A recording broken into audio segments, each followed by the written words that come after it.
မင်္ဂလာပါကျွန်မမြင့်သိမ်းကြောပါရှင်ဒီ comment လေးမေးထားတဲ့ဟာလေးပြန်ဖြည့်ပေးခြင်းလို့ပါဒီမောင်လေးကဗမေးထားလဲဆိုတော့ဒီ PD တက်နေရပေါ့နော်ပွဲရပြီးသွားရင် master နဲ့ join မယ်ဆိုလို့ရှိရင်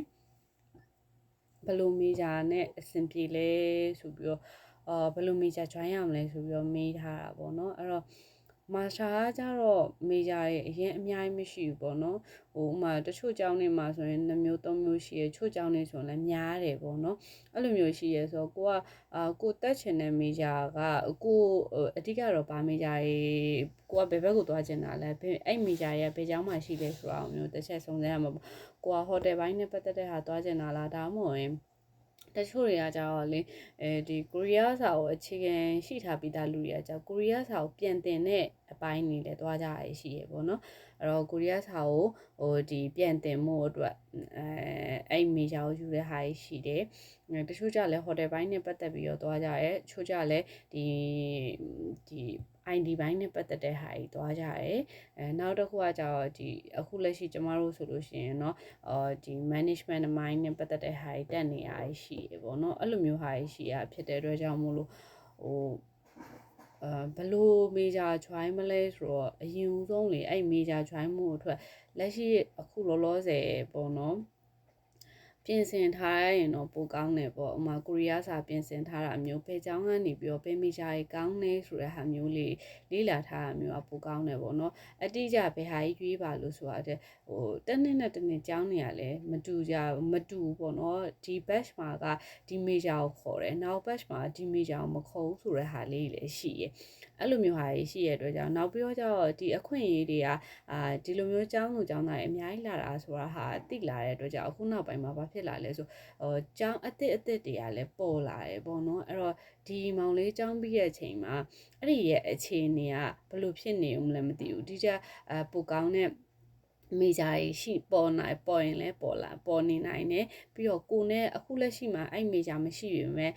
ကိုနဲ့ကိုက်ညီရဲ့မေဂျာအဲ့ချိန်မှာပေါ့နော်ဖွင့်ပေးတာမျိုးကြီးလည်းဖြစ်နိုင်တယ်ကျမတို့တော့ကဆိုရင်အများကြီးရွေးချယ်ကြမရှိဘူးပေါ့နော်အဲ့တော့ကြတော့အများကြီးရွေးချယ်ကြမရှိတော့ကိုနည်းနည်းလေးတည်းရွေးချယ်ကြရှိရတဲ့ရွေးချယ်ခဲ့ရခုနောက်ပိုင်းမှာအကြောင်းတွေလည်းပေါ်လာတယ်ရွေးချယ်ကြမေဂျာကြီးလည်းများလာတယ်ဆိုတော့အဲ့ဒီမေဂျာရွေးချယ်ဖို့အတွက်ကဒီနောက်မှလာခါနီးမှပေါ့နော်ကိုတကယ် join ကနေကြမှာအဲ့ဒါစဉ်းစားပေါ့နော်အဲ့တော့အခုလက်ရှိကိုကသွားဖို့အတွက်ရည်ရွယ်ချက်ရှိထားရဲဆိုတော့အခုလက်ရှိဘာကြီးလုပ်လို့ရလဲဆိုရင်အဓိကဘာသာစကားအရင်လေ့လာပေါ့နော်ဘာသာစကားရဲ့